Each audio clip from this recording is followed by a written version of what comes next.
अस्सलाम वालेकुम क्लास।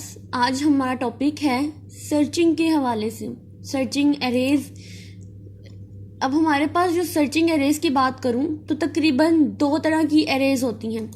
एक मेरे पास होती है लीनियर एरे और एक होती है बाइनरी एरे। अब अरे में हम लोग सर्चिंग का काम जो है ये क्यों करते हैं? बेसिकली हमें जब कभी अपने कोई भी नंबर को फाइंड करना होता है, किसी ना किसी की वैल्यू को फाइंड करना होता है, तो तब हमें सर्चिंग की ज़रूरत पेश आती है। ठीक है, तो हम लोग जो है अरे के अंदर दो तरह की सर्चिंग को देखेंगे। एक मेरे पास आ जाती है लीनियर सर्च और एक आ जाती है बाइनरी सर्च। अगर मैं बात करूं लीनियर सर्च की तो ये मेरे पास बहुत ही ज़्यादा इजी है। इसको सर्च, इसमें जो भी हमने नंबर फाइंड करना है, जो भी सर्च करना है, वो बहुत ज़्यादा इजी है। इसमें कोई भी कम्प्लेक्सिटी इतनी ज़्यादा नहीं आती है जितनी हमारी बाइनरी अरे आ जाती है। अब लीनियर सर्च जो है इसका सबसे बड़ा जो डिसएडवांटेजेस हमें मिलता है वो ये मिलता है कि देखो, जैसे मैंने ये फाइंड किया है 1 2 3 4 5। अब ये मैंने कुछ नंबर जो है इनपुट किए हैं। अब मैं चाहती हूँ कि इसमें से मैं नंबर 3 जो है इसको चेक करना चाहती हूँ कि ये कहाँ पे है, किस इंडेक्स के ऊपर है, इसकी पोजीशन कहाँ पे, इसकी लोकेशन कहाँ पे है। तो इसमें लीनियर सर्च के अंदर क्या होगा कि सबसे पहले मेरा जो लेट्स सपोज मैंने उसमें कहा है कि मुझे 3 फाइंड करके दो, तो क्या होगा, सबसे पहले वो पहले वाले एलिमेंट के पास आएगा, उसको मैच करके देखा क्या ये 3 है, तो ये तो 1 है, ये 3 नहीं है, इसलिए ये हमारे पास यहाँ पे फाउंड नहीं होगा। उसके बाद वो 2 के पास आएगा और 2 के पास आकर देखेगा कि क्या ये 3 है। जब उसे पता चलेगा कि दोनों भी सेम नहीं है, ये 2 है ये 3 है, देन वो यहाँ से भी हट जाएगा। उसके बाद वो जाएगा इसके पास, यानी इस 3 के पास जाएगा और यहाँ पे जाकर वो चेक करेगा क्या ये 3 है, तो दोनों वैल्यू सेम हो गई।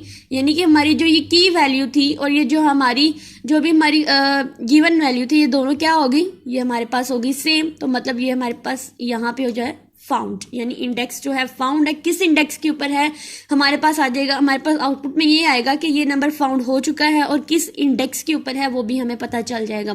अब इसकी हम लोग कोडिंग स्टार्ट करते हैं। तो कोडिंग स्टार्ट करेंगे, बहुत ज़्यादा सिंपल है हमारे पास, तो इसमें हम लोग फंक्शंस का यूज़ करेंगे। ठीक है, तो इसके लिए मैं एक न्यू पेज ले लेती हूँ अपने डेव पे। हम लोग स्टार्ट करते हैं अपने हैश इंक्लूड std.h। अब ये वाली प्री प्रोसेसर डायरेक्टिव है जो कि हमारी प्रिंटफ और स्कैनफ के लिए बहुत ज़रूरी है। अगर हम इसको नहीं इंक्लूड करेंगे तो हम लोग प्रिंटफ और स्कैनफ जो भी लिखेंगे वो हमें कोई भी वैल्यू नहीं देगा। ठीक है, अब हम नेक्स्ट चलते हैं। हम लोगों ने एक फंक्शन लेना है। हम लोग अपनी सर्चिंग जो है वो फंक्शंस के थ्रू करेंगे। हम लोग लेंगे एक फंक्शन। तो सबसे पहले फंक्शन का मैंने मेथड बताया था, सबसे पहले आ जाती है हमारी फंक्शन प्रोटोटाइप, या फंक्शन का जो भी हम लोगों ने डिक्लेरेशन करनी होती है वो सारी फंक्शन प्रोटाइप लिख लेते हैं, या फंक्शन डिक्लेरेशन। तो इसमें मैं एक फंक्शन ले लूंगी जिसकी डेटा टाइप रखूंगी इंटीजर और इसका नाम मैं रख दूंगी लीनियर, क्योंकि मैंने लीनियर सर्च करनी है तो इसलिए मैं इसका नाम रख दूंगी लीनियर। अब इसके अंदर मुझे पैरामीटर पास कराने हैं। सबसे पहला पैरामीटर मैं ले लेती हूँ एरे का, यानी कि यहाँ पे मैंने एक पैरामीटर लिया है जिसका नाम मैंने रख दिया है एरे। इसके अंदर कोई भी साइज नहीं अभी दूंगी। उसके बाद मैंने एक और पैरामीटर लेना है जो कि मैं रख देती हूँ की के नाम से। ये वो की है जो मैंने सर्च करनी है। उसके बाद एक और दे देती हूँ पैरामीटर साइज के नाम से, जो मेरी एरे का जो साइज है उसको इंडिकेट कर रहा होगा। ठीक है, अब इसको मैंने कर दिया है क्लोज। ये होगी फंक्शन प्रोटोटाइप। उसके बाद हम चलेंगे मेन फंक्शन को राइट करते हैं।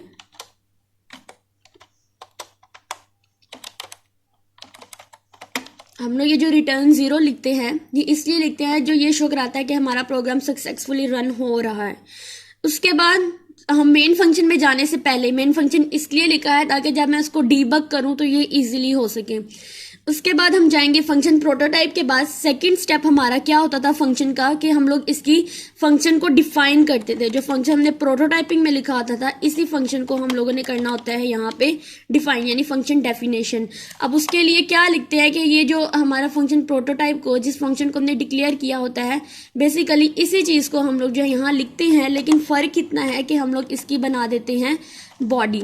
इस बॉडी के अंदर हम अपनी इम्प्लीमेंटेशन करते हैं। ठीक है, अब अगर मैं स्टार्ट करूं इसको इम्प्लीमेंट करना, तो सबसे पहले मेरे पास इसके अंदर जो चीज़ आएगी वो आएगी कि मैं इसके अंदर एक लूप लूप चलाऊंगी, जो कि मेरे अपनी एरे के थ्रू जो है वो एक लूप चलाऊंगी जो शो कराएगी कि मेरे पास मेरी एरे का साइज या जो भी चीज़ें हैं वो सारी की सारी इसी के अंदर हम चलेंगे।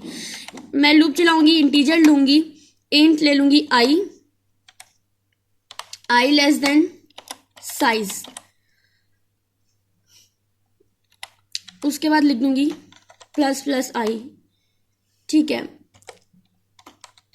अब मैं नेक्स्ट चलूंगी और एक कंडीशन लगाऊंगी कि अगर मेरी ये जो एरे है जो मैंने ऊपर यहाँ पर अपने एक सेकेंड, अब यहाँ पर जो मैंने ये एरे जो है ये लिखी हुई है, अगर मैं सर्च में क्या करूँगी कि अगर मेरी एरे का जो इंडेक्स है वो आई है, अगर वो इक्वल हो जाता है मेरी की वैल्यू के, ठीक है, जिस नंबर को मैंने सर्च करना है, अगर इसमें से उसको मिल जाती है तो देन वो मेरे पास क्या प्रिंट कराएगा या क्या चीज़ रिटर्न कराएगा, वो मेरे पास रिटर्न करा देगा आई को। ठीक है, यानी आई जो है वो रिटर्न हो गया है। उसके बाद इसको क्लोज करेंगे, अपनी एरे को भी क्लोज करेंगे और नेक्स्ट पे मुझे वो रिटर्न करा देगा -1।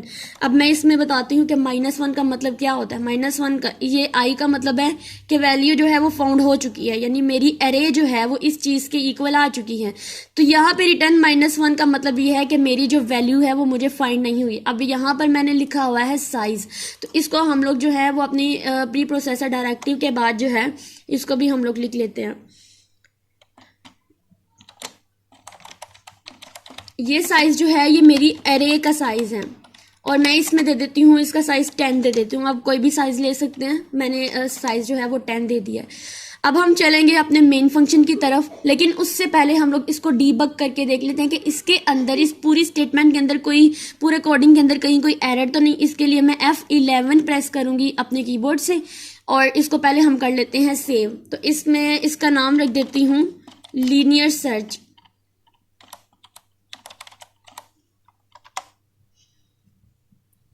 अब मुझे वो यहाँ पे एरर दे रहा है। अब यहाँ पे एरर क्या है, हैश इंक्लूड साइज है, सॉरी यहाँ पर हम लोगों ने जो भी साइज लिखा हुआ था उसको इंक्लूड नहीं करना था, उसको हम लोगों ने डिफाइन करना होता है।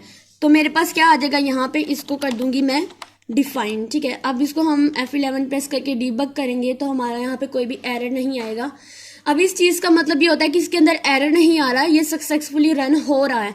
अब इसकी आउटपुट क्यों नहीं है, क्योंकि हमने इस फंक्शंस को अभी कॉल ही नहीं किया है। अब हम लोग चलेंगे अपने मेन फंक्शन के अंदर इसकी कॉलिंग करने के लिए। सबसे पहले मैं अपनी जो एरे है उसका नाम रख लेती हूँ A। अब इसके अंदर जो है मैंने साइज दे देना है जो मैंने ऊपर डिफाइन किया है। अब आप लोग चाहे तो स्कैनएफ के थ्रू भी इसकी वैल्यूज़ को इनपुट कर सकते हैं, लेकिन मुझे इनिशियलाइजर लिस्ट से ज़्यादा अच्छा लगता है तो मैं इसको इनिशियलाइजर लिस्ट से कर दूंगी। कोई भी वैल्यू हम दे देंगे, आप 2 दे ले, 3 दे ले, 5 दे ले, 4, कोई सी 10 वैल्यू जो है वो आप लोगों ने इंसर्ट कर देनी है इसके अंदर। 9 और मैं कर देती हूँ 10। ये मेरे पास अनसॉर्टेड फॉर्म में है। ठीक है, यानी मैंने आगे पीछे करके इसकी जो वैल्यूज़ हैं उसको कर दिया है इंसर्ट, एंड पे हम लगा देंगे सेमीकोलन। ठीक है, अब देखो मेरे पास ये चीज़ आ गई है। ठीक है, यानी ये हमारे पास स्कैनएफ के थ्रू भी कर सकते हैं और अपनी इनिशियलाइजर लिस्ट के थ्रू भी हम लोग इसको कर सकते हैं। अब मैंने एक प्रिंटएफ देना है इसमें, जो नंबर मैंने फाइंड करना है उसके लिए, तो उसके लिए मुझे इसमें स्कैनएफ भी यूज़ करना पड़ेगा। तो मैं यहाँ पे दे देती हूँ प्रिंटएफ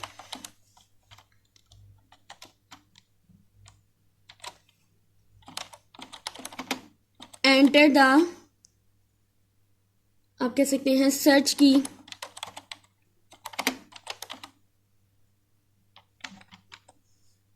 ठीक है, उसके बाद मैं क्या करूँगी, उसके बाद मैं एक इंटीजर लूँगी जिसमें मैं अपनी सर्च की को, तो मैं इसको एस की लिख देती हूँ जिसका मतलब है सर्च की। ठीक है, इसको अब हम इक्वल कर देती हूँ 0 के। उसके बाद मैंने इसको स्कैनएफ करना है, इनपुट कराना है, तो स्कैनएफ लिखूंगी। चूंकि ये इंटीजर टाइप का है इसलिए इसके अंदर फॉर्मेट स्पेसिफाई लेंगे %d एंड साइन और लिख देंगे हम लोग एस की यानी सर्च की। ठीक है, इसको हम क्लोज कर देंगे। F11 करके हम लोग इसको चेक करेंगे। अब मुझे यहाँ पर वो एक दे रहा है एरर से ही आप लोग को पता चलता है। अब यहाँ पे है एंटर द सर्च की, लेकिन मुझे यहाँ पे वो दे रहा है एरर, तो बेसिकली प्रिंट एफ लिखना था मुझे यहाँ पे। F11 करते हैं। अब मुझे यहाँ पे उसने किसी किस्म का कोई भी एरर नहीं दिया, बल्कि उसने कहा है कि आप लोग सर्च की जो है वो एंटर करें, ठीक है। अब हम लोग नेक्स्ट करते हैं इस प्रोग्राम को मजीद मूव ऑन। तो देखिए इसकी जो मजीद इम्प्लीमेंटेशन थी वो तो हम लोग फंक्शन डिफाइन के अंदर कर चुके थे। अब फंक्शन को कॉल कराना है। अब हमारा बेसिक काम है फंक्शन कॉलिंग।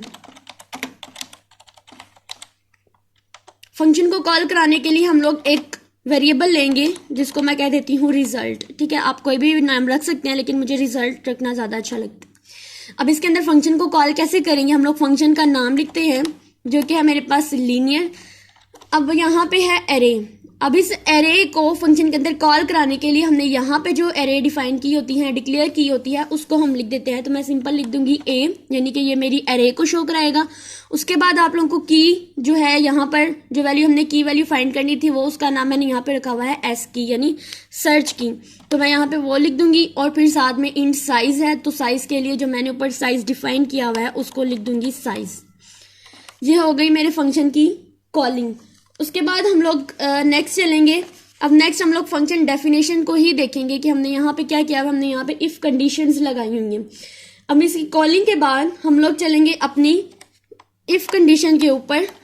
चेक करूंगी कि अगर जो मेरा रिजल्ट है वो नहीं आता इक्वल -1 के। -1 का मतलब होता है कि यहाँ पे वैल्यू अगर फाउंड नहीं होती, यानी अगर फाउंड हो जाती है तो ये तो प्रिंट एफ हम कर देंगे वैल्यू, इसको हम देंगे सेमीकोलन के अंदर। इसमें हम लिखेंगे वैल्यू फाउंड एट, कौन से इंडेक्स पे आएगी इसके लिए हम लोग लिखेंगे %d\n और यहाँ पे हम लिख देंगे रिजल्ट।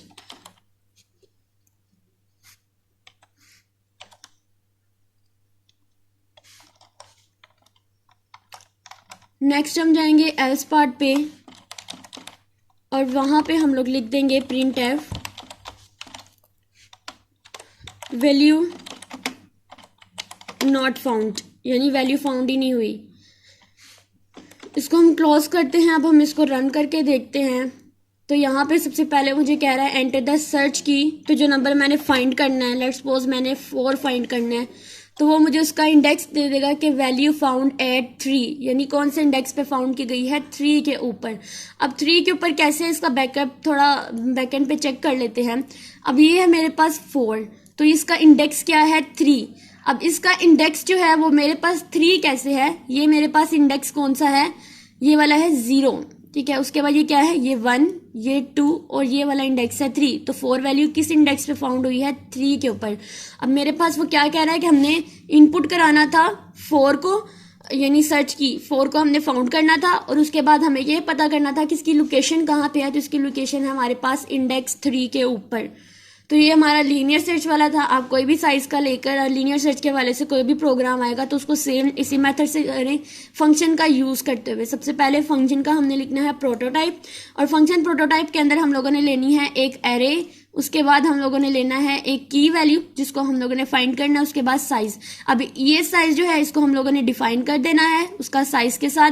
उसके बाद ये जो एरे है इसको हम लोगों ने अपने मेन फंक्शन के अंदर जाकर इस एरे को लिख देना है, और की वैल्यू जिसको हमने इनपुट कराना है कि इस इनिशियलाइजर लिस्ट में से आपने कौन सी वैल्यू को सर्च करना है। तो उसके बाद हम कंडीशन लगाएंगे कि अगर मेरा जो रिजल्ट आया है, हमने फंक्शन डिक्लेरेशन कॉलिंग के बाद हमने चेक करना है कि जो मेरा रिजल्ट आया है वो -1 नहीं है, तो इसका मतलब मेरी वैल्यू फाउंड हो चुकी है। -1 का मतलब है कि मेरी कोई भी वैल्यू इसके अंदर नहीं फाउंड हो रही। तो अदरवाइज एल्स पे जाके लिखेंगे वैल्यू नॉट फाउंड। जो मेरी 4 वाली वैल्यू थी जो मैंने सर्च करनी थी तो वो फाउंड हो चुकी थी इंडेक्स 3 के ऊपर। अगर मैं यहाँ पे 7 वाली वैल्यू को सर्च करना चाहती हूँ तो मेरे पास वो इंडेक्स 5 के ऊपर आकर सर्च होगी।